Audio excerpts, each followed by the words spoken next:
I always understood that there really was no difference between me and the audience.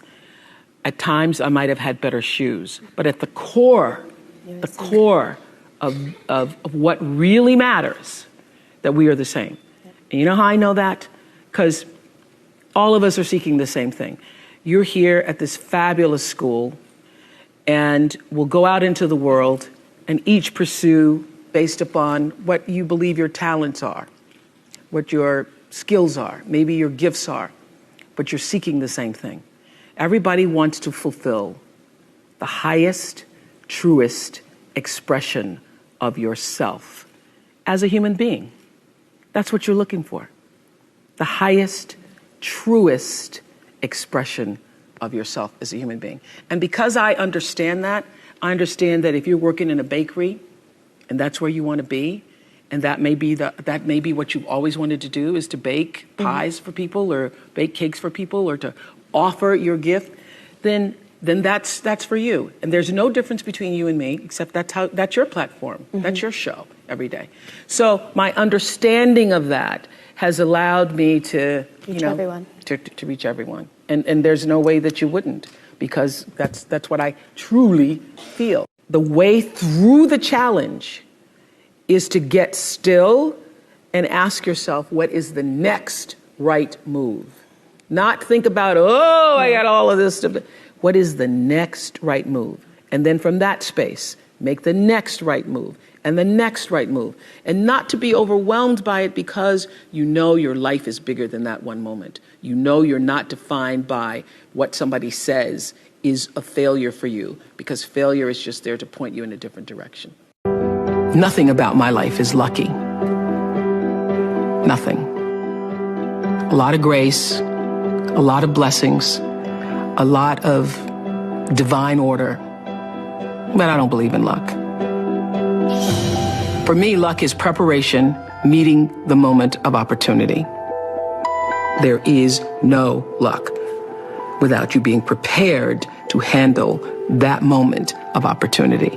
And so what I would say for myself is that because of my hand and a force greater than my own, I have been prepared in ways that I didn't even know I was being prepared for. And the truth is, for me and for every person, every single thing that has ever happened in your life is preparing you for the moment that is to come. You don't have to hold yourself hostage to who you used to be or anything you ever used to do. Because who has lived and hasn't made mistakes? When I think about my 20s and what a foolish girl I was, and how I would give over my power to men who really didn't mean me well, but now I hold no grudges against them either, because I realized I'm the one who gave over the power because I didn't know any better. And now that I know better, I know I don't have to do that again. It's one of the most powerful lessons any of us can ever know. If I leave you with nothing else, just know this for sure. There is not one thing that has ever happened to you, not one experience, not one encounter, not one crisis, not one joyful thing that hasn't happened just to make you better and help you rise. Every single thing you're calling in, whether you know it or not, and when you figure out that you are calling it in, when you actually start meditating or praying or doing or having a spiritual practice, which is the number one thing you need if you want to be successful in the world.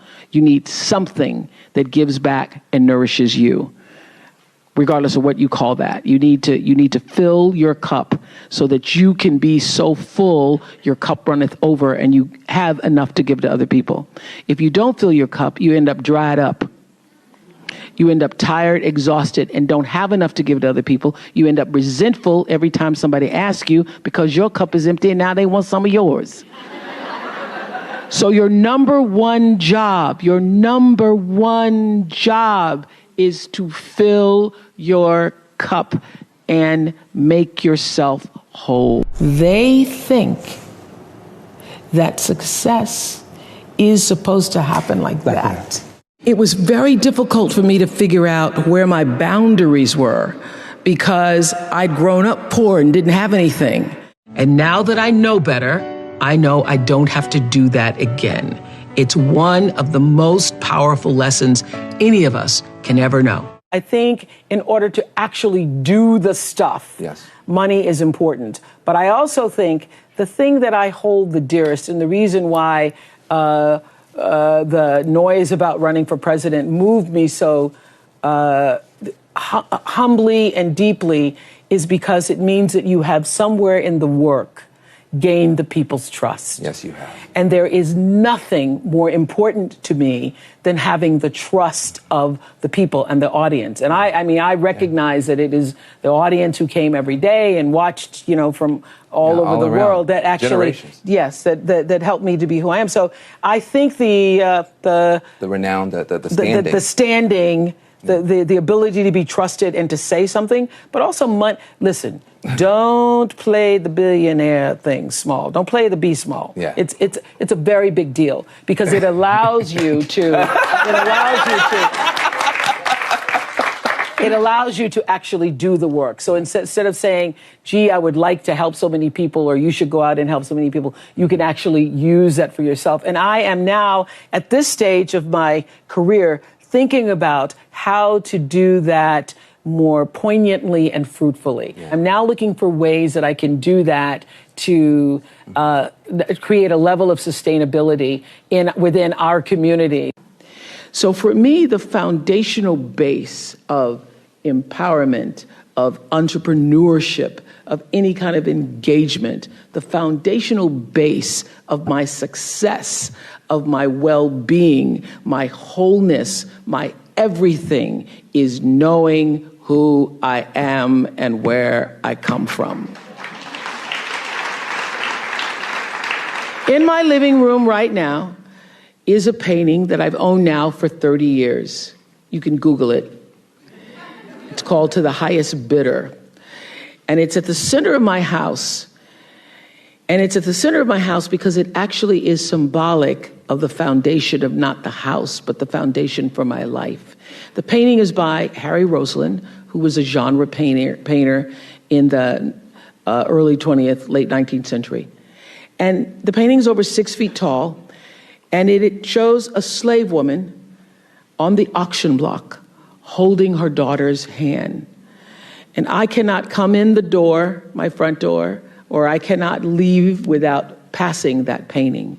I am reminded of where I come from every day of my life, and I am reminded because I never want to forget it.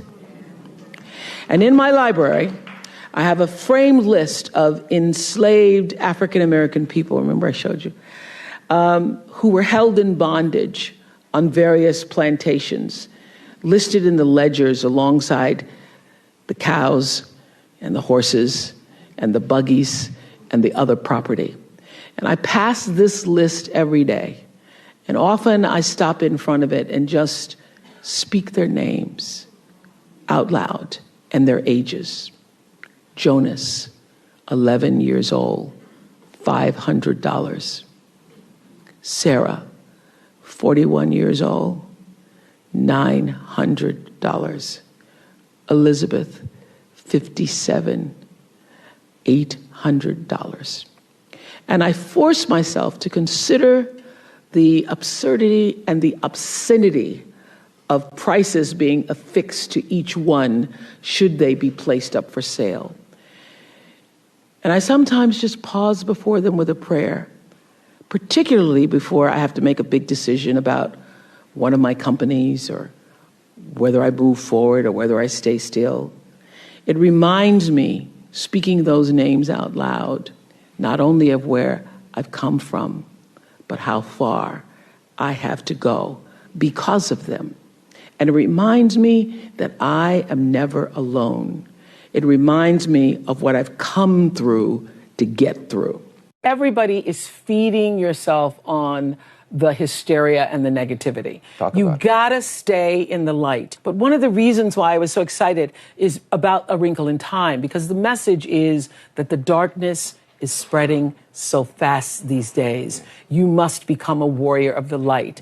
And the reason that's so meaningful to me is because that's how I've led my whole life.